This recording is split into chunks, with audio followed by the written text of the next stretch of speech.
when you have two savages like those two that go out and just do it.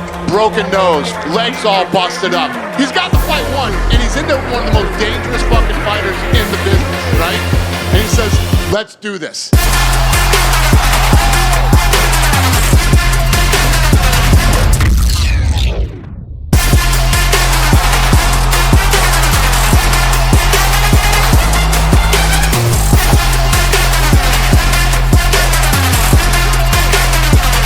Yo, what's going on, people? Welcome back to the Blake of Spirit channel. Hope you all had an amazing weekend. Have you recovered? Have you actually recovered from UFC 300? Because I don't think I still have. I stayed up until like the early hours of the morning, like I'm sure a lot of UK MMA fans did. I didn't even get to the start of the main card. Yes, you can call me a flop, a casual, I don't care. When I'm tired, I need to go to sleep, otherwise I cannot function. But I made sure when I did wake up the next day, first thing I did, rewatched it back, and oh man, oh my god, it was just an amazing moment. If you don't already know, but the moment that I think everyone is taken aback by still is that Max Holloway knockout over Justin Gaethje. That for me is, and I didn't even watch it live, but for me, that is the greatest knockout I've ever seen. The fact that Holloway's coming back up to lightweight after being at featherweight, playing second fiddle to Volkanovski, and obviously last time he went up to lightweight, he lost to Dustin Poirier. This is a really good I think this is the best version of Justin Gaethje, just as a complete mixed martial artist I think we've ever seen. He's not as wild and erratic anymore. I think Trevor Whitman's got him really whittled down, excuse the pun, into a really precise striker. His octagon IQ's has increased. Max Holloway was piecing up Justin Gaethje before that knockout, which is incredible. I would never, if you told, I'm sure loads of people were picking Justin Gaethje to win this. You know, he beat Fiziev, who also is a really good elite Muay Thai striker. Max Holloway, obviously, being the self-proclaimed best boxer in the UFC, which, you know what, I generally think he's definitely up there, because not necessarily his punches, but his footwork to get in range is fantastic. And the UFC, they just released the audio mic footage from Mark Goddard, the referee, and him literally go, "Oh!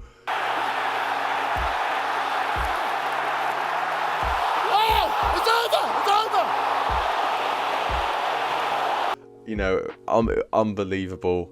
And you could hear it in the T-Mobile Arena, even though I was watching it on a screen. You could hear how loud it was.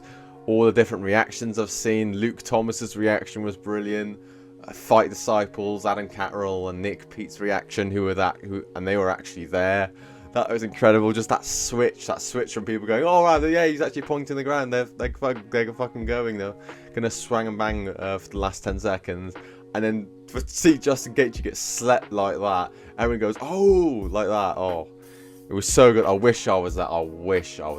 That would have been an amazing thing to witness live. But yeah, shout out both these guys. You know, Max Holloway did a really nice post on his Instagram saying, you know, it takes two to tango, and you know, Gaethje didn't have to do that. Although I don't think he had much choice, because he was losing pretty convincingly. I think I had him like 4-1 up, 5-0. Like it wasn't close in my opinion. I think Holloway was running away with that, which makes it even more gangster for him to do, because he's winning that pretty comfortably. He could have easily just, you know, ran around the octagon for the last 10 seconds, not engaged. But he's Max blessed Holloway, and he doesn't give a fuck. And that is why he's the baddest motherfucker in the UFC on the planet. Obviously, after the BMF fight, had to be Alex Pereira knocking out Jamal Hill in clinical, devastating fashion. A lot of people don't seem to like Jamal Hill. I guess they don't like his... I do not plan on taking him down. I do not plan on wrestling him. I plan on going in there, standing. I will knock him out. And when I do, I'm going to rub it in every single one of y'all face. Better than someone who didn't say anything, you know? Like, I quite like how he's sticking it on Pereira. Because, you know, obviously Pereira comes across as this really, like, intimidating guy. You know, like a high school bully kind of thing. So for Jamal to, like, really try and stick it on him in the press conference, even though he dapped him up, like, when you saw that in the embedded thing, you know, I still rated him doing that. If we getting it in, when you step in there with me, Ain't nothing to talk about, ain't nothing to say. But yeah, when it started, I was like, oh wow, yeah, this isn't. It was just the speed of the striking, the accuracy. You know, had Jamal Hill trying to catch Pereira, set things up with that inside low kick to the body from the southpaw stance. Didn't bother Pereira. It's always like, yeah, keep him coming. And then when he hit him in the balls, and he literally pushed away Herb Dean again. I don't think I've ever seen it as anything been. People that have watched UFC longer than me, leave a comment in the down below. But has there anything happened like that before? Like when a fight is literally physically pushing a referee away, and the referee's like, okay, yeah. I don't think any other UFC fighter could pull that off other than Alex Pereira. I feel like he has that aura. And then for him just to smash him with that trademark left hook, feinted with the right and then caught him with the left, so clean. Hit him right on the nose, so it didn't even hit him flush on the chin, and you could see Jamal Hill's eyes roll back.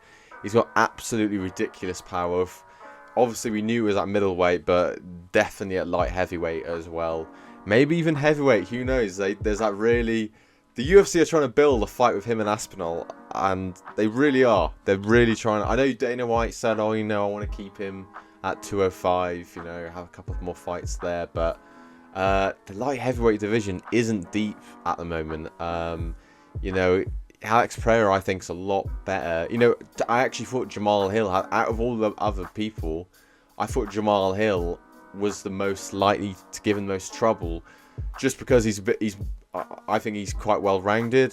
Same thing with Ankalaev, actually. Maybe Ankalaev could give him trouble as well, but just because he's very well rounded, he's not absolutely fantastic at everything, but he's just a bit good at everything, grappling, striking.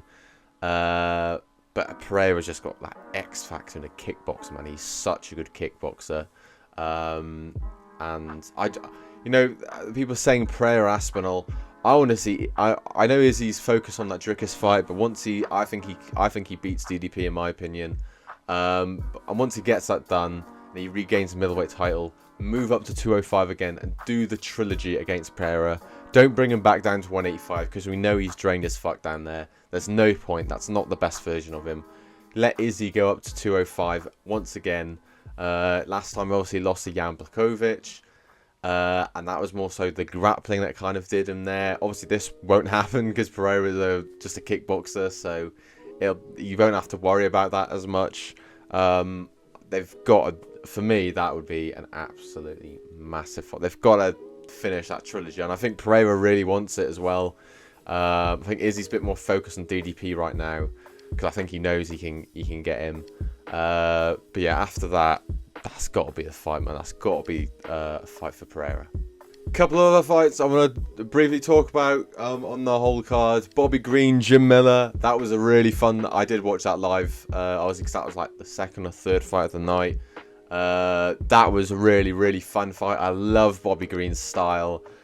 He's so entertaining to watch. I genuinely think he's one of the most entertaining fighters to watch in the UFC because he literally, you know, Justin Gaethje called himself the highlight because he said, oh, I even knock people out or I get knocked out.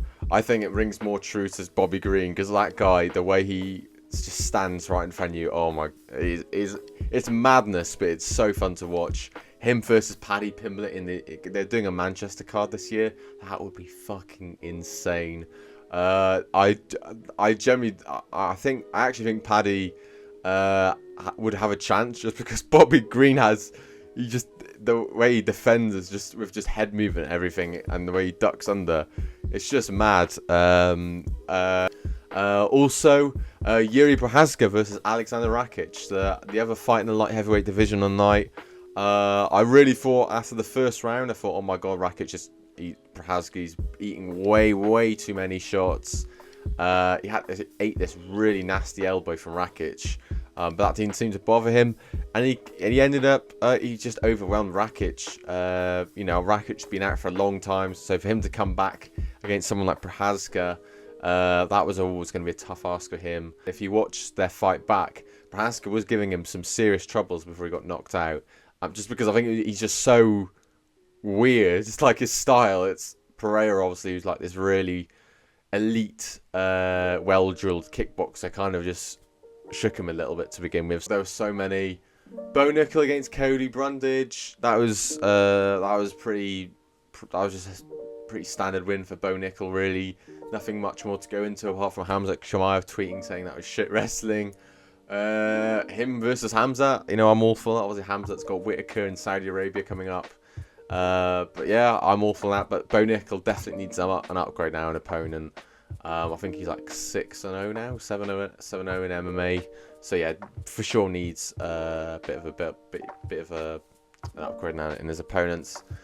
There were loads of other fights that I'm probably Charles Oliveira. How could I forget Charles Oliveira against Arman Sarukian? I mean, Oliveira had a couple of submission attempts, but just wasn't enough. Sarukian very good at grabbing. Oliveira's like always on top.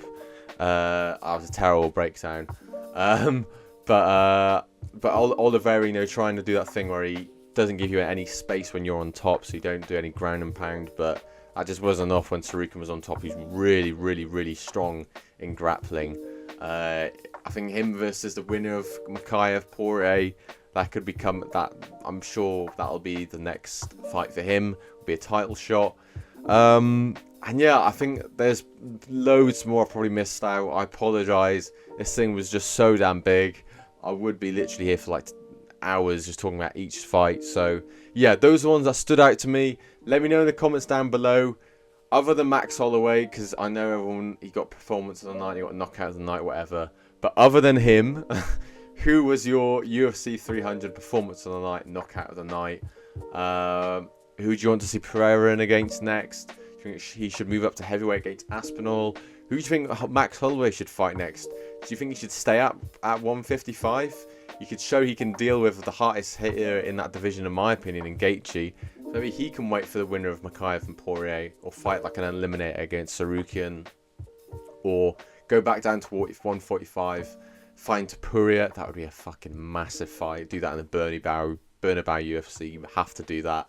But yeah, let me know in the comments down below what you think of everything, and yeah, I'll see you in the next one.